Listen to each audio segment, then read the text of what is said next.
Hello out there, and Blade Show 2019 is over, and sad as it is to say that it was another really awesome time.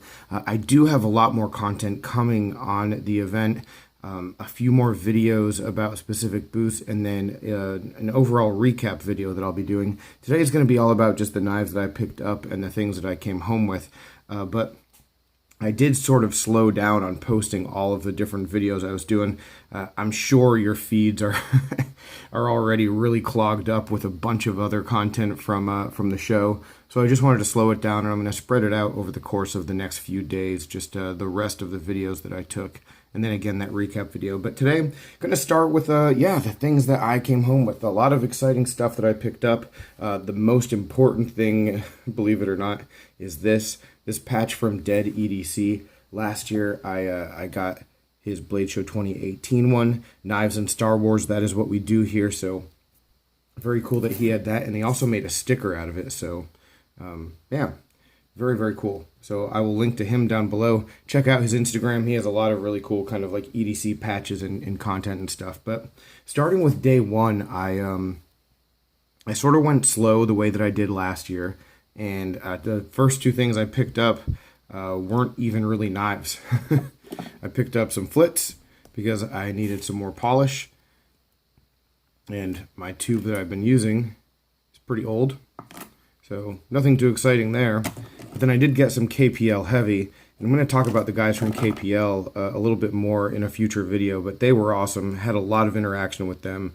I have the regular KPL, needed the heavy, picked it up, talked with them.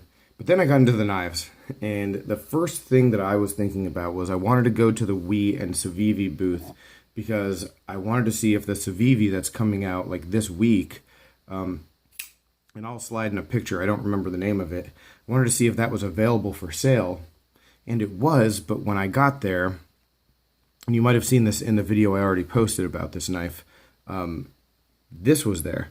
And this is a prototype, brand new, not released yet, not even named yet.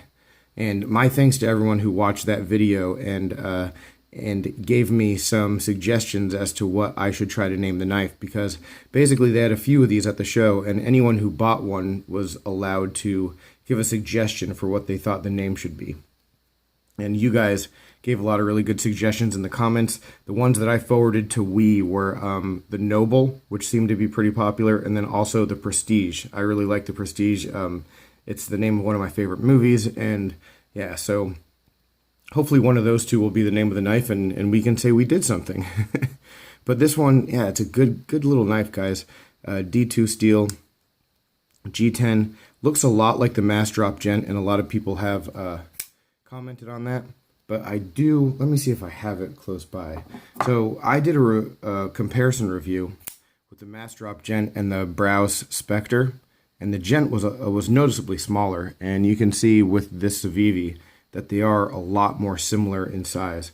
So the Civivi is a little bit larger, very similar in design, I will admit that.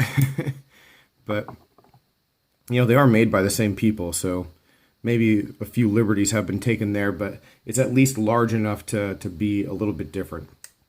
The only other thing that I got on day one, I think, was this little V knives. I think it's called the Hermit Crab or something. And I only got that because a booth was giving them away. Cutway.com was giving them away.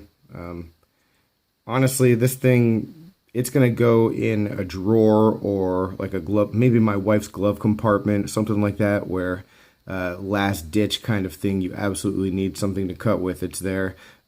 It's not made particularly well, and yeah, I'm not all that impressed with it, but you know, it's a really cheap kind of little keychain tool, so good to have. Definitely going to take that if it's available. But my philosophy, much like last year, was I was trying to find stuff that I wasn't going to be able to find anywhere else. You know, that's why I went with the Civivi and wanted to get one of those new ones before, you know, they were available.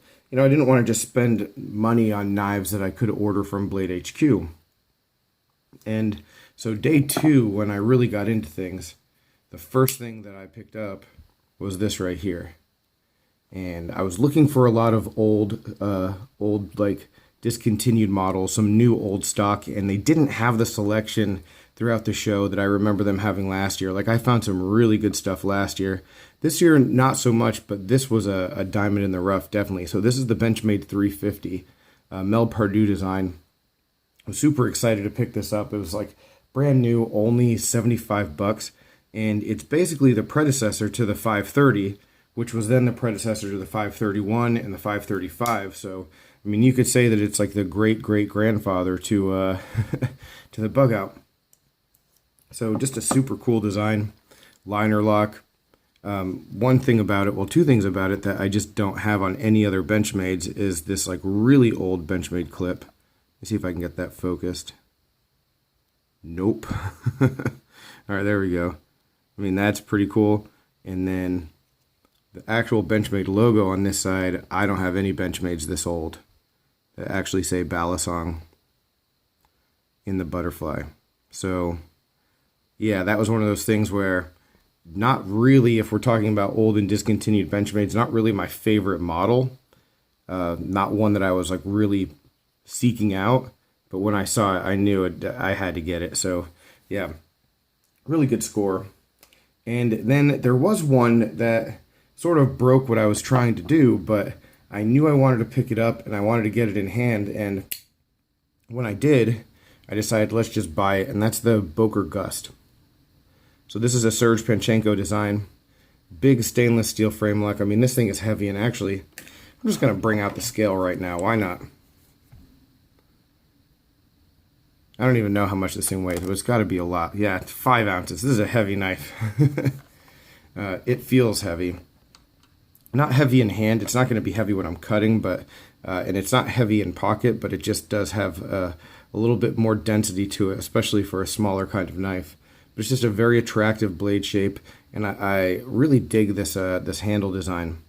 So yeah, I picked it up. It was very stiff out of box, but they had just really had the pivot screw super tight. But pretty cool looking knife.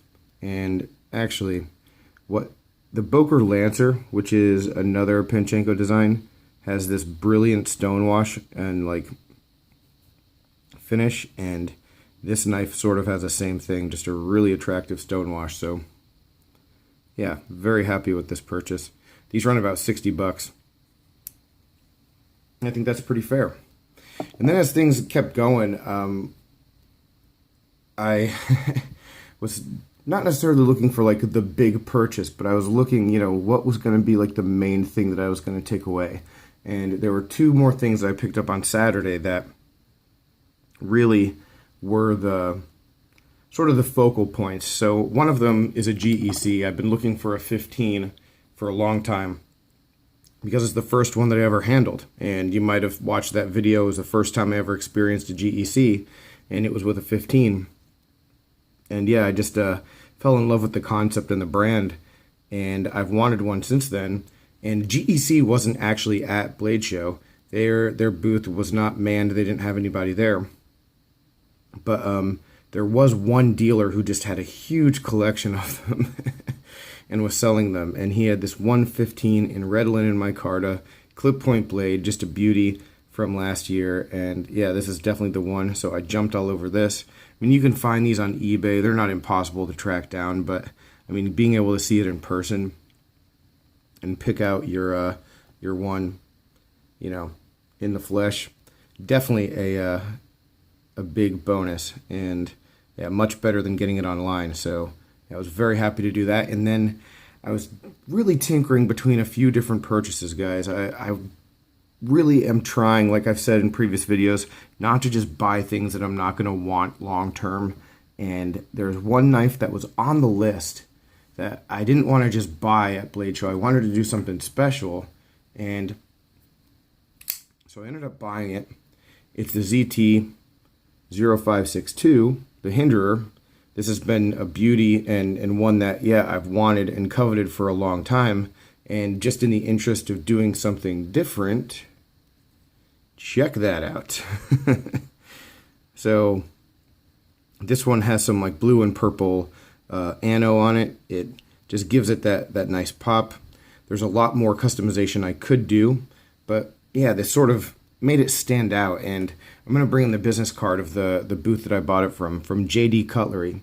And so what they do at JD Cutlery, just to make their products more attractive, is they do a lot of anno and customizing, but it's not something that you can order. They just do it on their knives and then sell them at the same price that they would even if they didn't do the anno.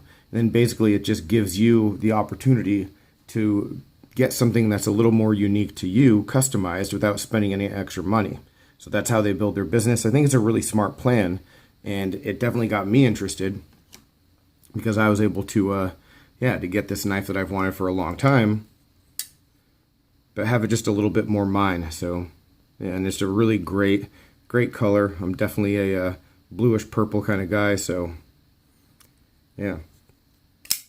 And now this one's off the list. Couldn't be happier about it. I had one of these in hand for a buddy a few months back when I was selling it for him, and I regretted not buying it myself back then. And yeah. And these come in a number of different steels. I'm very happy with 20CV.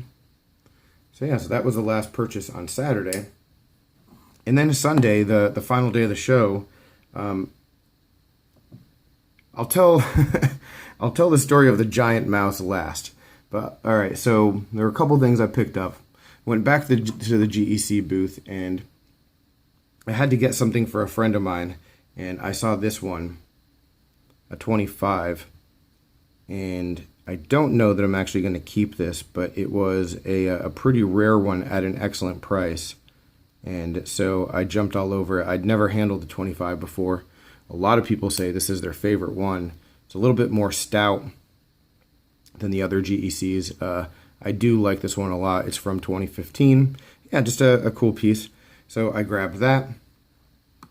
And then I was over at the QSP booth, and someone comes up to me and starts talking to me. And I'll have to, I don't have his business card handy, but it's Caleb from Knight's Edge, or you might know him from Priority Survival.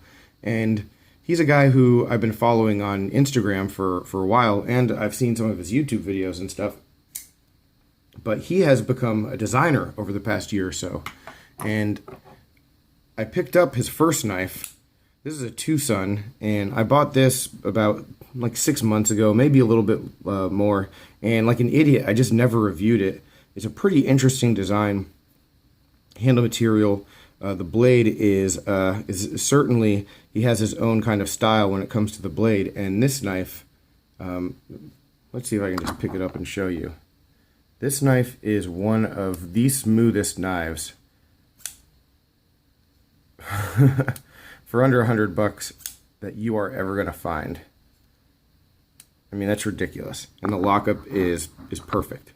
And yeah, I just never got around to reviewing this one, but it's a good knife. And so anyway, I bump into Caleb, and we're talking, and he offers me this prototype, not to keep, but to take home and test out. And so I'm counting this as a Blade Show score, even though I didn't pay for it, and even though I don't get to keep it. It is just something really neat that I wanted to show off on the channel. So this is just a prototype of a new design. I think he said that it was produced by Tuya, but that doesn't mean that they have the rights to the design. They just made the prototype. So yeah, cool little M390 blade. Still has his unique kind of shape. Interesting flat, to say the least. Titanium, carbon fiber. So yeah, pretty cool knife. That interested to see where this whole process goes and how long it takes. But I think we're still in the beginning phase. This is fun to be a part of that. The last thing, though, on Saturday we'd been walking around, right? Me and my wife. My wife popped in a little bit on Friday and walked around with me a little bit on Saturday, and that was really cool. And we talked a little bit to Vox and Jens Anzo at the Giant Mouse booth. Their custom stuff was long sold out and gone, and so they were at Giant Mouse. And my wife said, "Man, that Ace Biblio is cool. You should buy it if you can buy it from Vox." And she said that after, like we had walked away, and I wasn't thinking about getting another knife. And she was like, "Yeah, tomorrow if he's there, you should go back and buy the knife only if you can buy it from him, because that would be cool. And so Sunday, he was there, and I got it. So here's the Ace Biblio. This is another knife that was on my list. Being able to buy it from the man himself, Jesper Voxnäs, is definitely a big boost. And when I said that I wanted the G10 version, he sort of lit up and he said that was his favorite version too. And that sort of gave me validation, because this is definitely the least popular version of this model. But for me, I just really like the satin blade. I'm not a huge fan of the stonewash, even though the micarta version, and honestly all the other versions are pretty attractive. The satin with the G10, I just think is really, really good looking. And so I wanted to get that. They did have this copper coin that was supposed to be part of like the package with the limited edition full titanium one, the titanium frame lock version, but they were really nice and just threw it in with mine, even though I didn't get the more expensive Thai version. So super cool to get this this copper coin and this knife, the last purchase from Blade Show. And another thing, yeah, that I've been wanting for a long time, and this is a sweet one, guys. So yeah, that is it. That's everything that I got. It's a lot. It's actually a lot more than I was expecting to come home with. So definitely a good show as far as that goes. But just a good show overall. A lot more to talk about with it. Definitely, you'll hear in just about every recap video that people say it's the people who make it the best, and that is certainly the truth. So yeah, a lot more coming on it, guys, but that's the stuff I walked away with. So any other questions, comments, complaints, suggestions, let me know down below, but I will talk with you soon. Thanks for watching, and take care.